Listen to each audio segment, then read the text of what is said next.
NDA ప్రభుత్వం parliament జరగకుండా వరుస వాయిదాలు వేస్తూ తప్పించుకుంటోందని కాంగ్రెస్ ఎంపీ మల్లు రవి అన్నారు.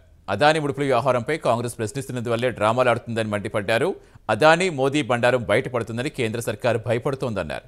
ప్రభుత్వ వైఖరి ఇలాగే కొనసాగితే వచ్చే ఎన్నికల్లో మోదీ పాలనకు పులి స్టాప్ పడడం ఖాయమన్నారు. చర్చ జరగాలని మేము పట్టుబడుతుంటే మొదటి రోజు అర నిమిషంలోనే స్పీకరు పార్లమెంటుని అడ్జర్న్ చేశాడు. నెక్స్ట్ ఒక్క నిమిషంలో మన ప్యానల్ స్పీకరు 12 గంటలకు వచ్చి ఆయన అడ్జర్న్ చేశాడు. అప్పటి నుంచి ఇప్పటి వరకు రోజు ఒక్క 2 నిమిషాలు కూడా జరగటం లేదు.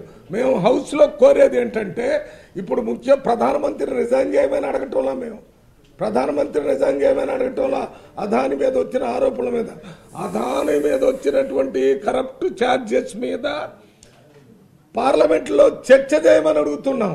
చర్చ చేయటం ద్వారా 140 కోట్ల మంది ప్రజలకి ఈ దీంట్లో ఉన్న వాస్తవం అది అవునా కాదా అనే విషయం తెలియాలనే కాంగ్రెస్ పార్టీ పట్టుబడుతుంది.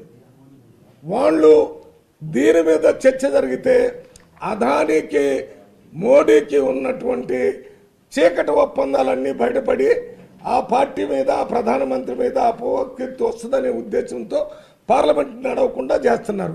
ఎంతకాలం పార్లమెంట్ నడవకుండా చేస్తారు? ఇప్పుడు 4 రోజులు అయింది. ఈ రకంగా చేసుకుంటూ పోతే భారతదేశ ప్రజలకి బాగా తెలుసు. ఇవి బులెటిన్ డీటెయిల్స్. నమస్తే.